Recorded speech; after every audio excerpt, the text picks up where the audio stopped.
gonna check for the oil leaks from the engine and gearbox. Oh god, don't make me nervous. The oil will be here anyway.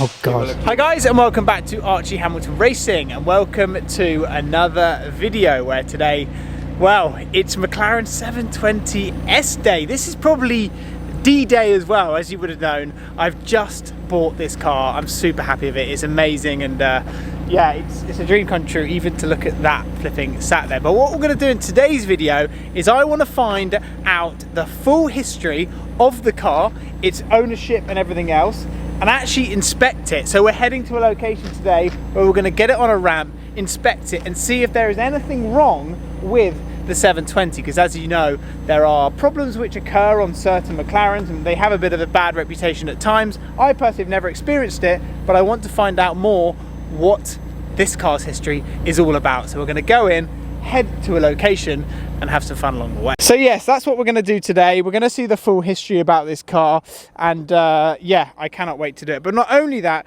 just enjoy it, drive it, and just, yeah, the sun is out, and just use it. That's what I want to do with this car, is just use it and enjoy it. And I think we're gonna have a lot of fun today doing that. So let's jump in, let's have some fun along the way and go and enjoy. We are cruising along. Parker has come along for the ride. Parker, what do you reckon? I'm really stoked for you. Really? It's actually awesome. You're finally in the McLaren family. You got the right car. Yeah, I mean, my audience have been saying I've had too many Audis. You told me that last year, to be fair. Everyone's been saying it. how many more A3s can you get? No, it's not an A3. Yeah, they're basically an A3. You own a 600 LT. Mm-hmm. Now, everyone out there thinks, oh, McLaren's this, McLaren's that, they break. Yeah.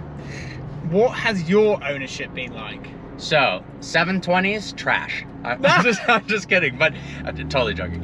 My 600 LT, knock on, there's no wood in this car, unfortunately, but it's been totally fine. Literally, I've just done oil changes and brakes and tires. That's it. Nothing Services. else. Not a single thing has broken. No weird warning lights? Nothing. Because I think that's the thing, that people think they're all bad. That's not the case. It's not the case. Some people get luckier, well, I should say some people get unluckier than others, but you've got a well-sorted car. We'll check it out today to make sure there's no hidden problems. And you've modified your car as well? I've modified the crap out of it. Yeah, okay. It's got an extra 300 horsepower and it's still fine. Perfect. So what people do think over in the UK, in terms of warranty, if you do tune engines and stuff, I do think it invalidates it. Yeah, I don't have a warranty.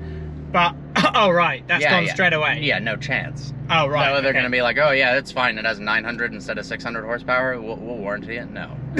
Right, okay, so you knew when you tuned it, yeah. Okay, so with this, I was basically, I'm going to be doing body parts and transforming the car, whereas engine, that's the one thing which I'm slightly nervous of, because I do want to keep warranty, and lots of people have been asking, will the warranty go if I don't tune the engine? Anything is...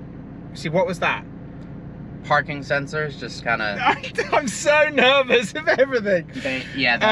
That's basically it. I'm nervous to do the engine, but in terms of body parts, that's kind of, I think. Now in the UK, if you put an exhaust on the car, I think that's okay. Yeah. I think that is okay, unless you do absolutely everything. Yeah. Whereas if you just do an exhaust system, I think it's okay, because I do want to do an exhaust system, because they're very quiet. I think you should. So anyway, we're heading to DMS Automotive, because I've known Rob there for years, and he's going to assess the car, go through the car. So the first thing which we're going to do is we're going to get this car onto a ramp, and we're just going to inspect it. We're going to find everything. I've already found two things which have stood out massively for me. Now I'm going to talk you through the first one, and this one is actually pretty crazy. So the first thing I wanted to do was find out more about this car's history, the life, how many owners it had before, and basically the car's journey, because this is a 68-69 plate car, so I wanted to know just a little bit more about it. And this is where it brought up Car Vertical, and it brought up a fault of the car's history. Now everything was fine, and everything, as you can see here, is completely fine on your screen until it came up with there was a technical inspection failure. So something has gone wrong in a technical inspection. MOT passed, not scrapped, not exported, not imported. operating lease. Obviously it had finance before, it has finance with me as well. We scrolled down and we could just see every single record of this car when it was registered. At the time when the license plate was changed to 96RC, obviously the first one, and then it failed its technical inspection. A failed technical inspection was recorded in the indicated country.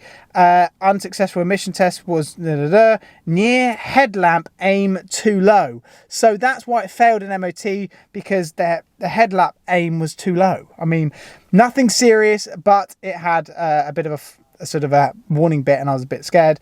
But anyway, apart from that, was inspected, license plates were changed again, and then the ownership changed. It's had 2 owners, and then that was it basically. So apart from that, we're all safe, we're all fine. But that was the first thing for me, which was a bit like, oh wow. But anyway, if you haven't checked out Car Vertical, use my code Archie in the description and also in the pinned comment, because wow, that was a close one. Just so you know, with this Car Vertical check, the VIN number is exactly the same, just to confirm it's not a random one. And now the second issue which I noticed was quite prominent, that this car has clearly been on track, and I can see that just from my racing experience and from what you can see from the side wall of the tyre is a little bit worn. That always means that this car has been on track. The car still has tread. We're going to get it on the ramp very shortly, but I do believe that this car has been tracked, which I don't necessarily think it's a bad thing. It means the car's been used, but I did notice straight away, I could tell more about the history of it.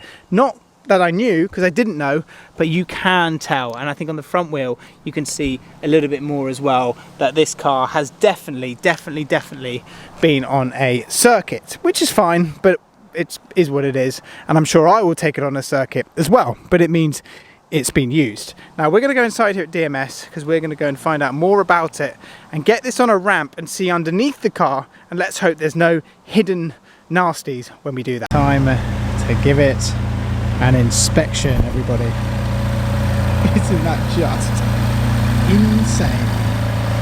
Oh.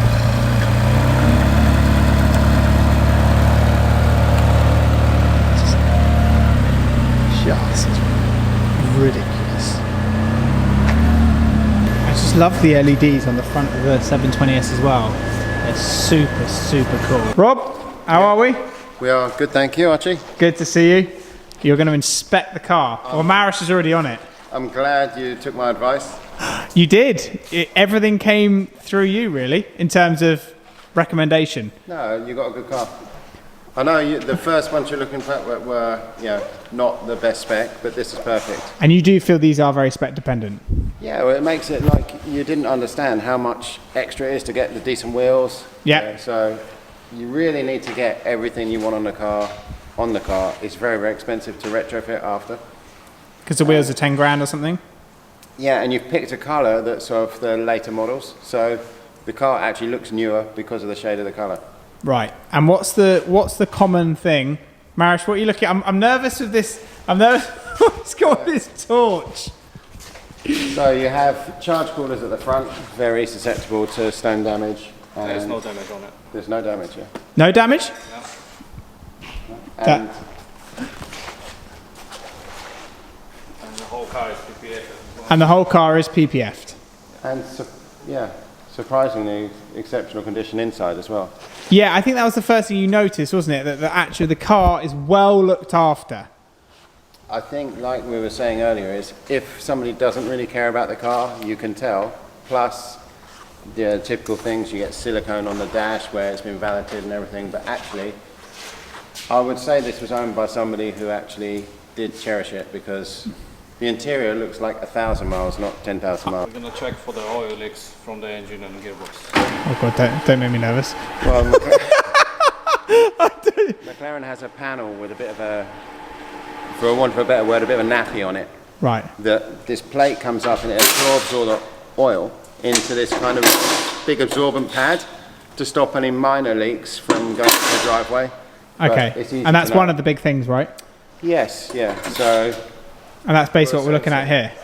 To take that off, and then we will basically see. Will this tell us, Rob? Wow. That's a small panel. But if it's under leak, the oil will be here anyway. Oh it will god. accumulate there. Oh god, don't tell me that. Yeah, but it can, the pad can only absorb so much oil, and then it will start to. And then it will start coming out, yeah. And it's dry here, so behind this pad you're looking for any moisture here, which there isn't. Generally, yeah, you can just tell the car's not been abused. Yeah, I think that's the main. I think it's been tracked because of the tyres. Look at that. Long track. Oh yes, Rob. Yeah. Now we're talking. So if you've got engine or gearbox oil leak, for sure something's going to end up on this pad. And you've seen it before? Oh, many, yeah, many. It wouldn't put me off buying a car, a minor leak. Yeah, you'd want to know where it's from, but honestly, it's quite unusual. That is good. These are quite often broken. These are quite often broken.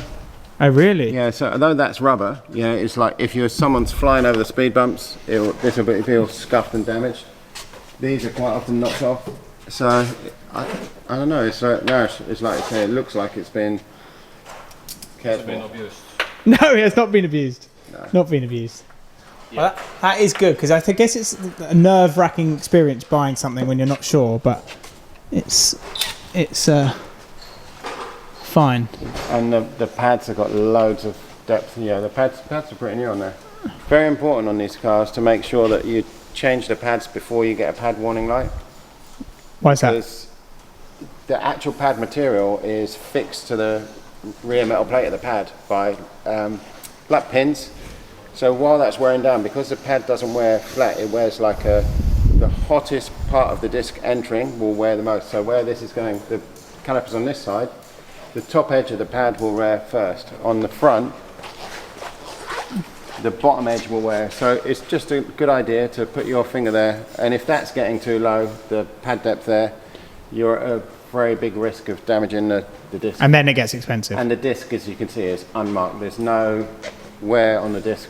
Yeah, the disc surface is extremely good, which means that either it's not been driven hard or the pads have been changed well within their time. But I think it has been tracked because we can see from the side here, which is not a bad thing, I guess. Yeah, but driving it on track doesn't mean it's going to be screwed. Going to be abused. Yeah. Some people like to just take it on track to get a feel of where the limits of the car are. You don't have to try and go for a record lap time to enjoy a track day. Yeah, it's so true. So being on track is not, oh, I'm not going to buy that car because it's been on track. It's just that where are you going to find the limits of these cars on the road? Now that is a bit of a relief. I had no idea what we were going to take off the car, what was going to sort of be unravelled, but it's so nice to hear from everybody in there, Rob, who are complete independents, that I have got the best 720S they have ever seen and ever inspected. That is the best news I could ever get. I was obviously slightly nervous when getting one, but the fact that they said the PPF is just perfect, gearbox, you name it, everything just bang on, and I was just like, brilliant. What good news. And yeah, completely real, and yeah, I can't wait to jump back in it now and drive it even more. But I hope you've enjoyed it, and a huge thank you to DMS Automotive for just checking it out and checking it all through. And if you're interested in exhaust, tuning, you name it, these are the guys. Get in touch with them and they'll look after you. So anyway guys, hope you've enjoyed it. Leave your comments down below. I'm replying to all comments on YouTube now. I'll speak to you there. See you very soon.